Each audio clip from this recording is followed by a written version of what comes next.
Hola amigos, ¿cómo están? Espero que se encuentren muy bien. Esta vez nos encontramos para ver un pequeño videotest de 20 preguntas. Espero que nos vaya muy bien a todos, que hagamos una nueva racha o que continuemos con la última racha que hicimos. Así que bien, iniciemos con la pregunta número uno.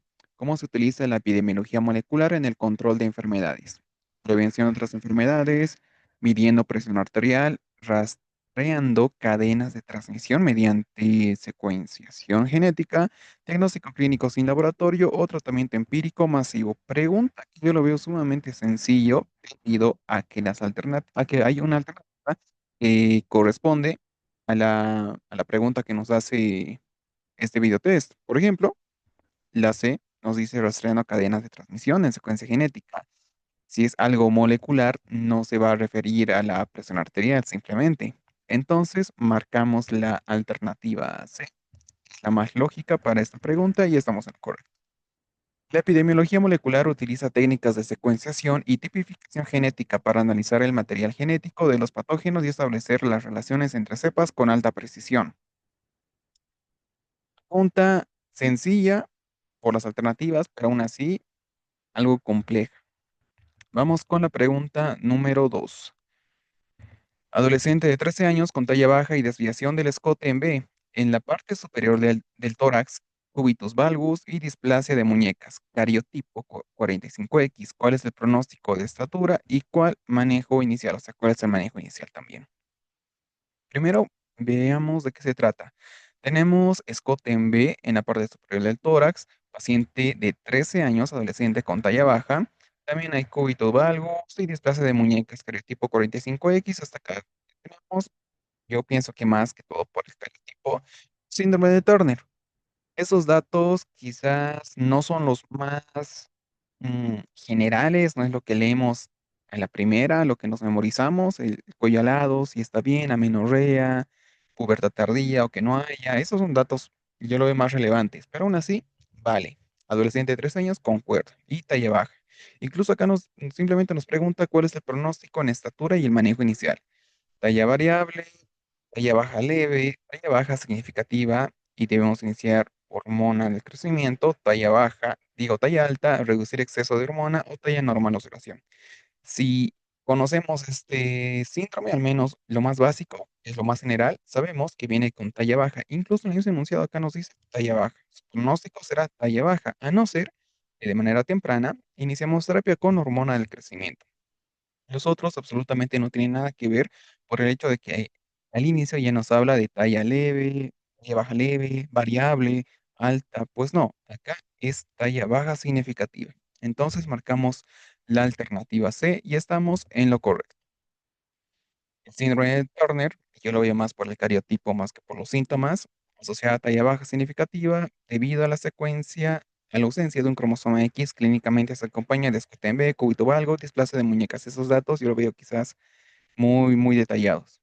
Tratamiento inicial, hormona del crecimiento, recuerden eso es lo más importante. Las otras opciones nos dice, por ejemplo, testosterona, que no es apropiada para niñas con Turner, observación sin tratamiento, no optimiza el potencial de crecimiento, resultando en talla baja, cirugía de muñecas no influye en la talla final, y es muy cierto.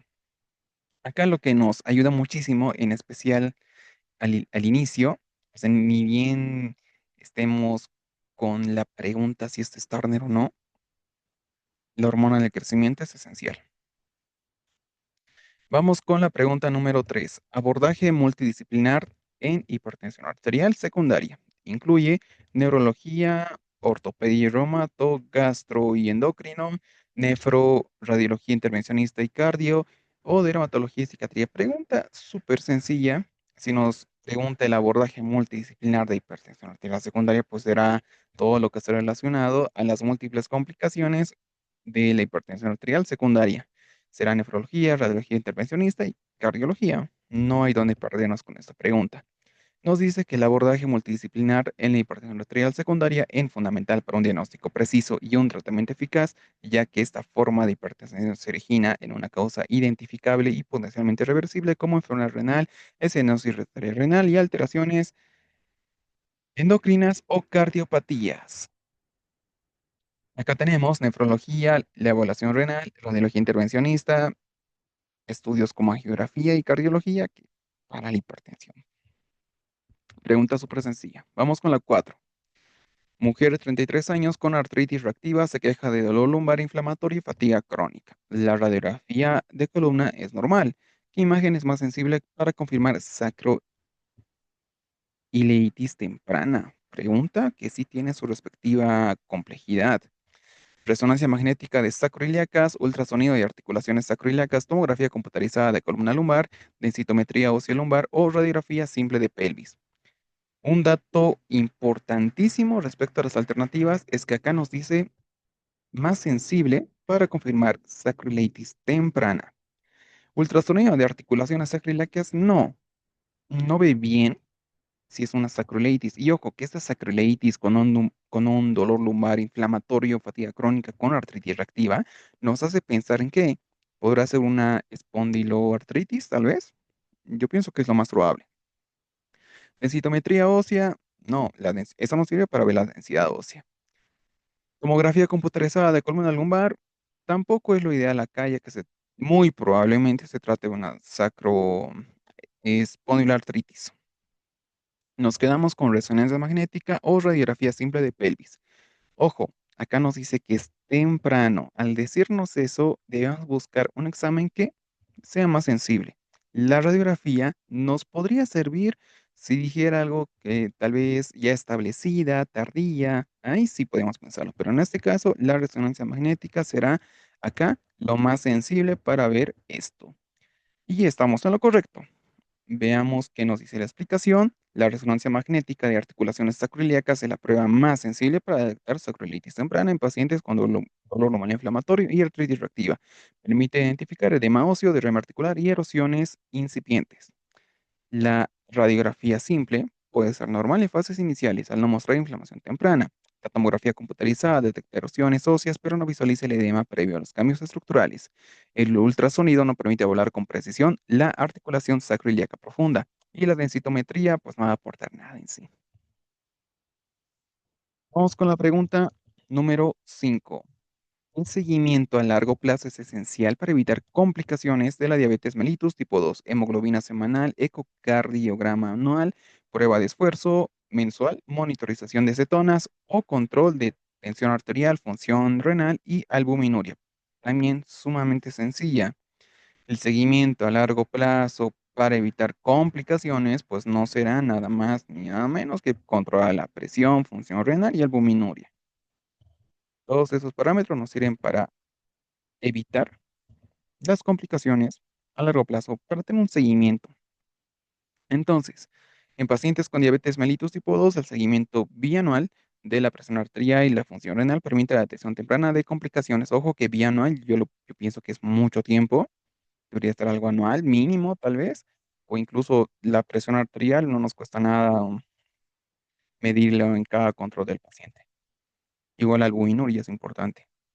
Entonces, incluye la evaluación de la presión arterial, la tasa de filtrado glomerular, el albuminuria.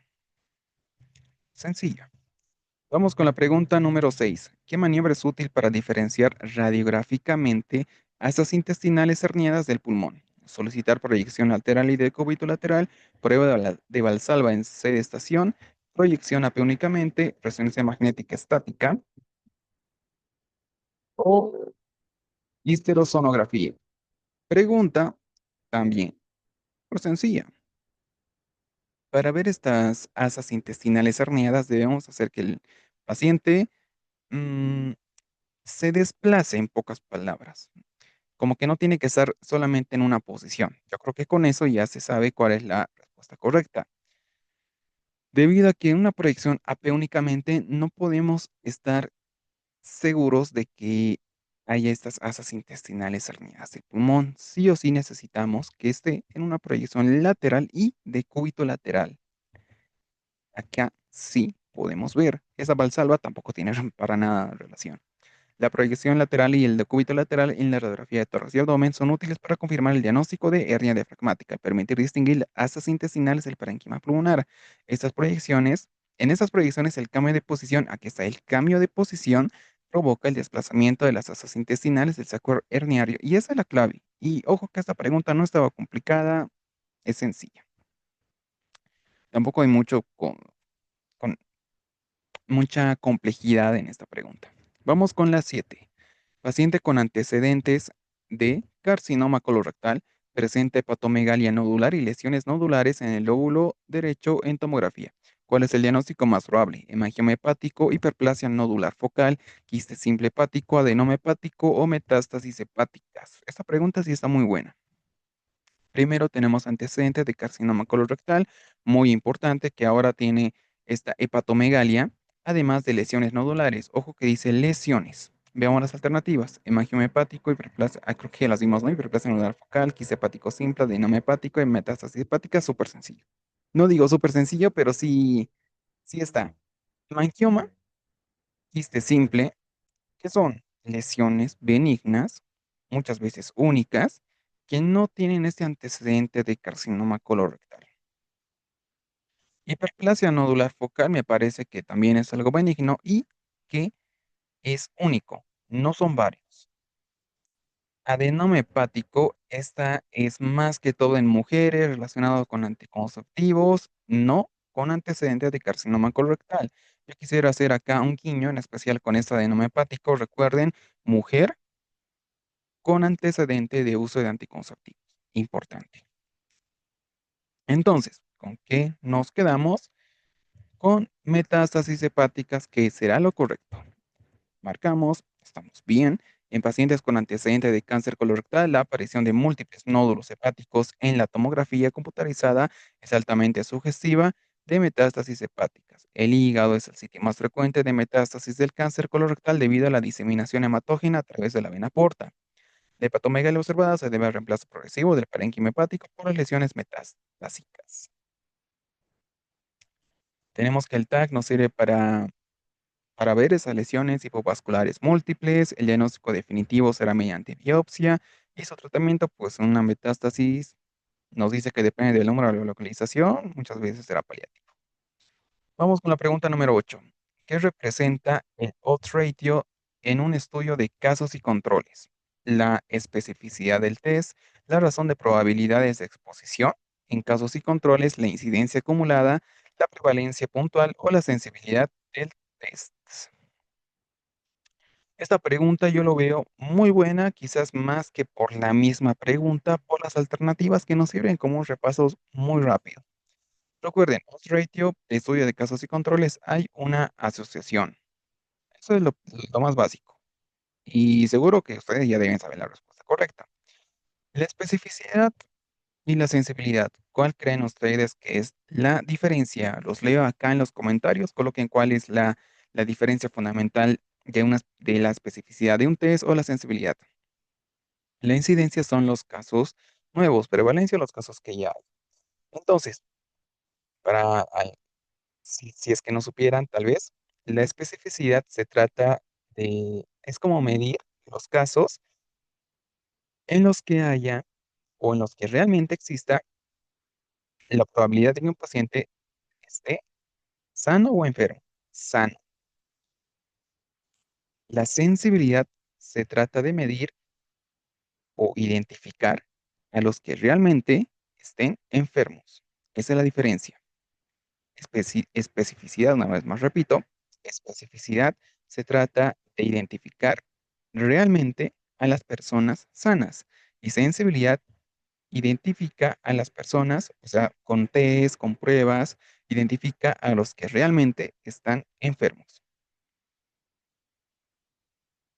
Esa es la clave.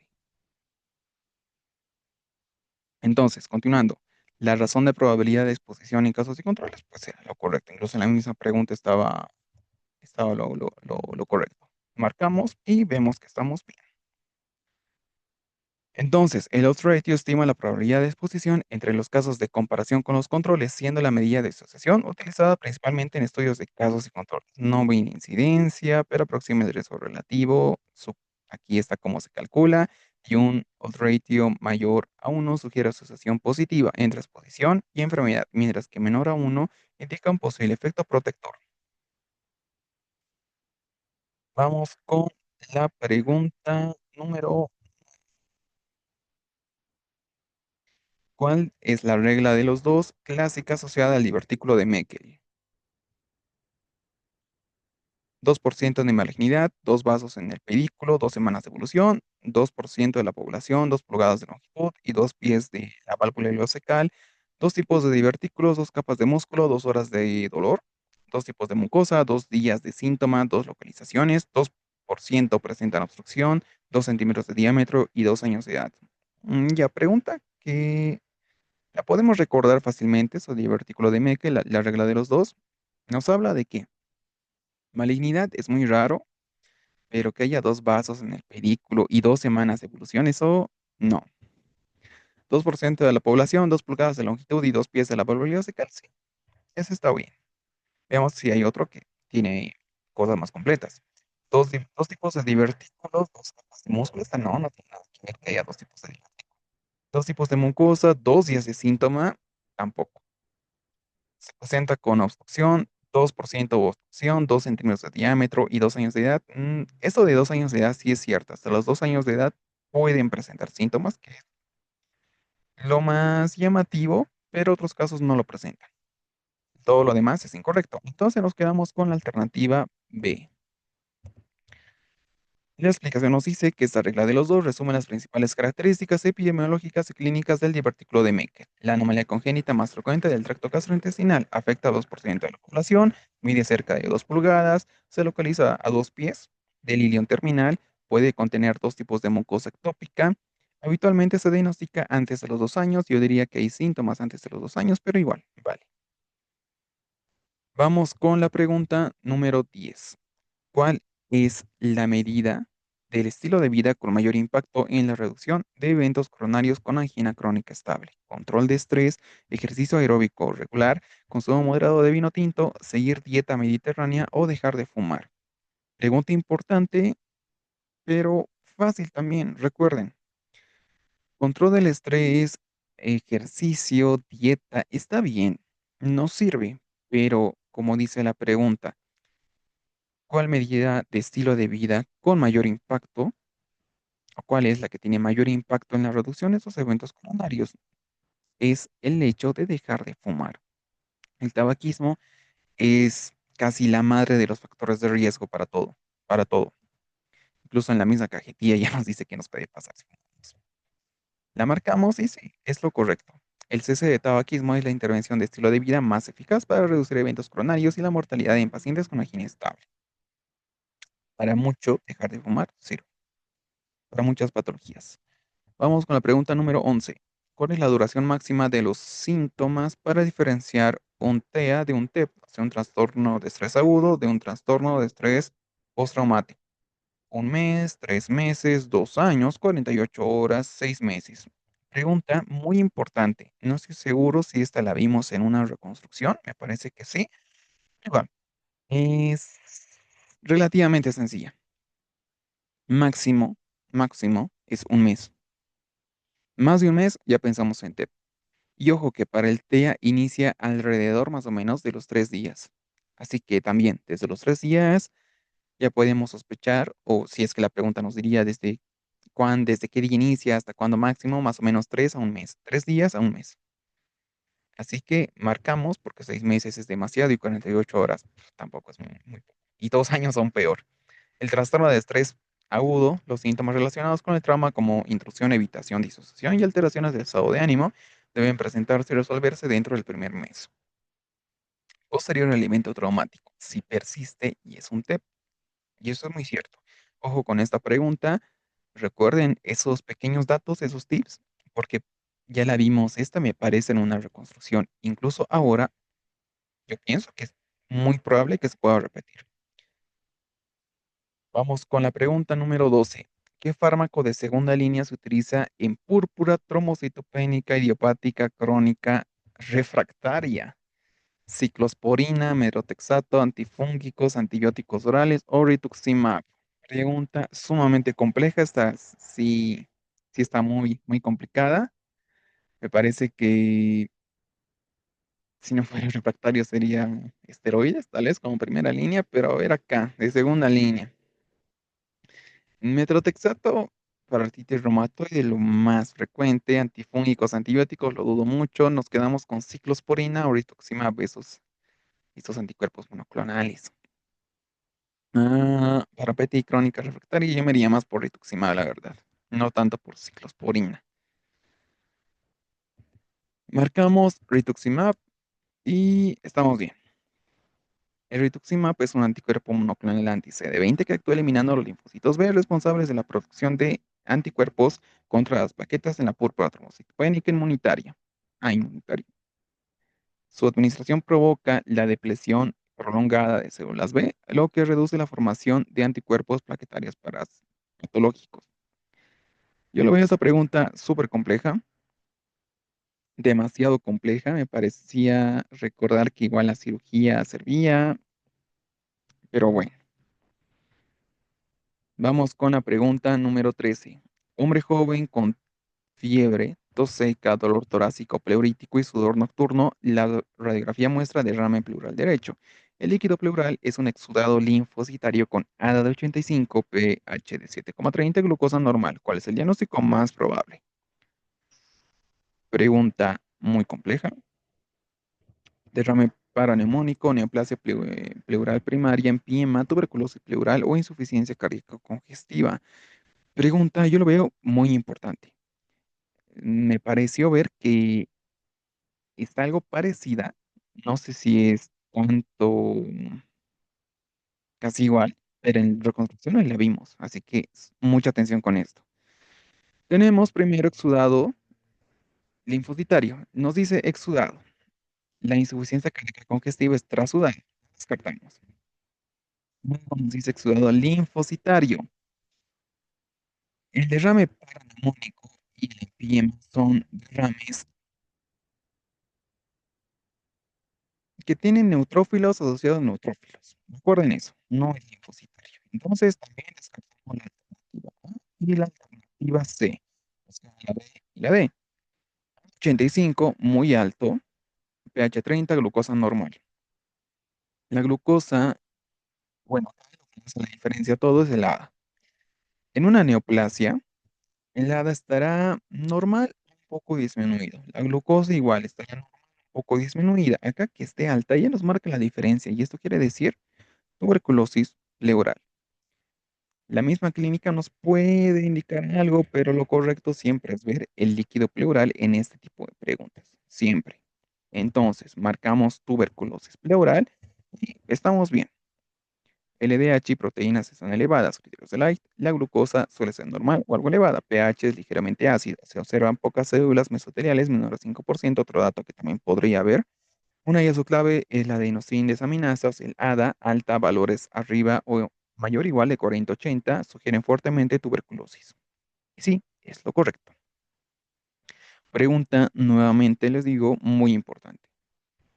Vamos con la pregunta 14. Niño con taquicardia, frecuencia cardíaca arriba de 200, sudoración, fiebre, agitación, pH 7,44, bicarbonato 19, CO2 35. Se trata de una intoxicación por paracetamol, tramadol, ácido acetilsalicílico, fluoxetina, teofilina. Estos datos son datos científicos. Yo quisiera recalcar el hecho de tener este tipo de, de gasometría. pH alto, ¿qué nos dice? Alcalosis. Pero vean que el bicarbonato está bajo y la presión parcial de CO2 está, podemos decir, disminuida. Levemente, o sea, lo normal es de 40 más menos 5, que está 35, podemos decir que está disminuido. Al RAS. Esto nos quiere decir que se trata de una alcalosis respiratoria, pero el bicarbonato igual está bajo. Debemos saber mm, por cuántos, o sea, cuánto de bicarbonato se pierde con cuánto de CO2. La regla nos dice que se pierde alrededor de 4 a 5 mil equivalentes de bicarbonato por cada 10 que se pierde de CO2. Entonces acá más o menos se pierde 5. Si se pierde 5, acá se perderá más o menos 2. A mitad de lo vamos a hacer esto, porque es lo que se pierde acá. Entonces, lo normal es de 24 más menos 2. En este caso se pierde 2, está en 19, o sea, está en lo mínimo. Eso quiere decir que eso se tratará de un trastorno mixto. Esto es un entre paréntesis muy grande quizás, pero vale la pena saberlo. De todas maneras, todo esto es típico de ¿qué? De intoxicación por teofilina. Entonces, marcamos y estamos en lo correcto.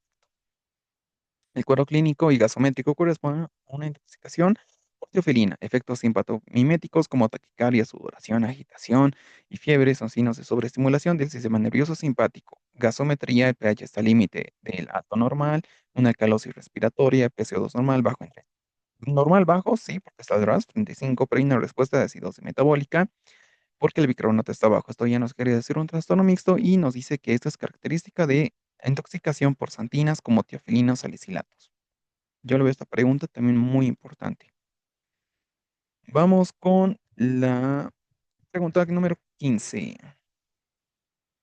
¿Qué prueba evalúa mejor la respuesta al tratamiento del síndrome paraneoplásico? Recuerden que esto no es una neoplasia como tal. Monitorizar niveles de anticuerpos específicos y resolución de síntomas, electroforesis, perfil tiroideo, hemograma completo, electrocardiograma diario. Pregunta súper sencilla. No nos va a servir la electroforesis, esto es para mieloma múltiple, perfil tiroideo tampoco. Hemograma de manera coadyuvante sí y el electro menos. Nos quedamos con la alternativa monitorizar niveles de anticuerpos. Estamos en lo correcto. La disminución de los anticuerpos onconeurales u hormonales en paralelo con la mejora clínica del paciente indica la resolución de un síndrome neoplásico tras el tratamiento exitoso del tumor primario. Pregunta muy relativa. Ni tan difícil ni tan. Vamos con la pregunta 16. ¿Qué sintomatología sugiere adenomiosis y no patología endometrial pura? Dismenorrea, útero globoso, menorragia intermitente, amenorrea, prurito, sangrado postcoital. Ya, para la adenomiosis recuerden que hay mucho, mucho de qué. Esa es una clave tal vez, más que todo en este contexto. Sangrado postcoital debemos ver primero una lesión cervical. Prurito vulvar, algo de infecciones. Amenorrea no es característico de adenomiosis ni estas patologías endometriales. Menorragia intermitente se puede haber, pero no es algo clave que nos diferencie una de la otra. Dismenorrea y uterogloboso. Sí, más que todo la dismenorrea. En adenomiosis hay mucho dolor. Y eso es un dato tal vez no de los más característicos, pero igual vale la pena recordarlo. La adenomiosis es una condición ginecológica en la que el tejido endometrial invade el miometrio, aunque puede compartir síntomas con otras patologías endometriales. Hay hallazgos clínicos característicos que la diferencian. Por ejemplo, la dismenorrea y el útero globoso y aumentado de tamaño. Está bien. La dismenorrea quizás sea un dato más general, pero igual sirve. Vamos con la pregunta número 17. ¿Cuál es el tratamiento de primera línea para enfermedad inflamatoria intestinal leve, moderada y colitis ulcerosa? Otra de las preguntas complejas. Mesalazina oral y o rectal, adalimumab, corticoides intravenosos, cirugía inmediata, azatioprina. Deja. Adalimumab me parece que es de los anticuerpos monoclonales, corticoides, cirugía, azatioprina es de los biológicos. Mesalazina, recordemos que siempre nos dicen que en enfermedad inflamatoria intestinal el tratamiento farmacológico será la mesalazina, pero acá nos dice para leve a moderada. Esa es la duda. Tal vez sea un monoclonal, como en la anterior pregunta, la verdad esta no recuerdo bien. Inicial, tal vez sea corticoides, cirugía inmediata. Yo me iría más tal vez por corticoides, es algo leve. Cirugía sería de última línea. Vamos con corticoides. Ojo que igual mesalazina también podría ser. Y no era mesalazina. Los aminosalicilatos, como la mesalazina, constituyen la terapia de base para el tratamiento de brotes leves a moderados de colitis ulcerosa. Actúan como antiinflamatorios locales en la mucosa intestinal. Puede administrarse vía oral o rectal. Son eficaces tanto para inducir la remisión como para mantenerla a largo plazo. Pregunta muy buena que sí, tiene alta posibilidad de que esté en el único. Vamos con la pregunta número 18. ¿Qué agonista alfa 1 se usa en hipotensión postural neurogénica? Atenolol, propanolol, nitroglicerina, midodrina, clonidina.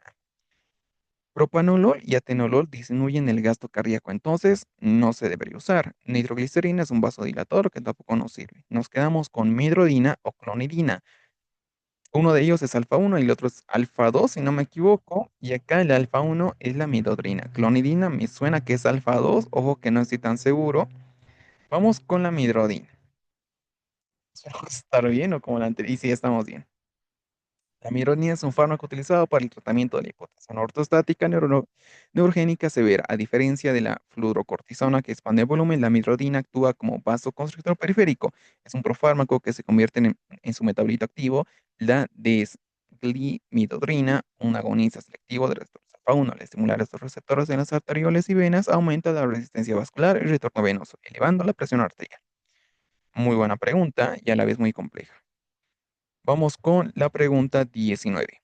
¿Qué prueba de laboratorio inicial se recomienda para descartar malaria en un síndrome febril sin foco con antecedentes de viaje? PCR de leptospira, prueba de rápida de influenza, ELISA de dengue, hemocultivo para bacterias, gota gruesa y extendido. Sencillo, en las alternativas me parece que está la misma respuesta. De todas maneras, prueba rápida de influenza, no tenemos datos respiratorios. Hemocultivo nos sirve para sepsis, tal vez no para una malaria. Y acá, si no dijera leptospira ni acá dengue, PCR, hay cierta controversia con esto del PCR, porque ahora se prefiere el PCR, pero la gota gruesa siempre va a ser de elección, porque solo necesitamos un microscopio y ya, ahí vemos. No hay donde perdernos con esto. De ELISA, tal vez para casos, no sé, donde haya brotes, endemias, sí podríamos pensar en ello, pero acá, si es que solamente tuviera PCR y gota gruesa, me voy por gota gruesa debido a que siempre fue de elección y es el más rápido y fácil. Entonces vamos con, sí, y es lo correcto. En pacientes con síndrome de febril agudo sin foco y antecedentes de viaje a zonas endémicas de malaria, la gota gruesa, junto al extendido fino teñido con Giemsa, constituyen las pruebas de elección iniciales, ya que la gota gruesa aumenta la sensibilidad al concentrar eritrocitos infectados y el extendido fino permite identificar la especie de plasmodium y cuantificar la parasitemia. Ambas son muy importantes por su rapidez y bajo costo. Vamos con la pregunta número 20. ¿Cuál es el abordaje, cuál es el beneficio de un abordaje multidisciplinario en cáncer de cara y orofaringe? Evitar cirugía siempre, garantizar prevención de cáncer, reducir costo del tratamiento, mejorar resultados oncológicos y función oral facial o eliminar la necesidad de radioterapia. Sencillo, si nos dice multidisciplinario, será mejorar resultados oncológicos y función oral facial. Evitar cirugía, reducir costes, pues eso no será algo de un abordaje multidisciplinario en sí. Marcamos la alternativa D y estamos en lo correcto. La atención del cáncer de cabeza y cuello requiere participación de un equipo multidisciplinario conformado por oncólogo, cirujano maxilofacial, radioterapeuta y rehabilitador. Sencillo, no hay donde perdernos con esta pregunta. En fin, ya acabamos las 20 preguntas. Espero que ustedes hayan respondido las 20 bien. Acá tuvimos un problema con la 17, que creo que si no era la 17, era la otra que también tenía esas alternativas de corticoides y anticuerpos monoclonales. No recuerdo bien cuál era. Igual, sigamos estudiando y nos vemos en otro video. Adiós.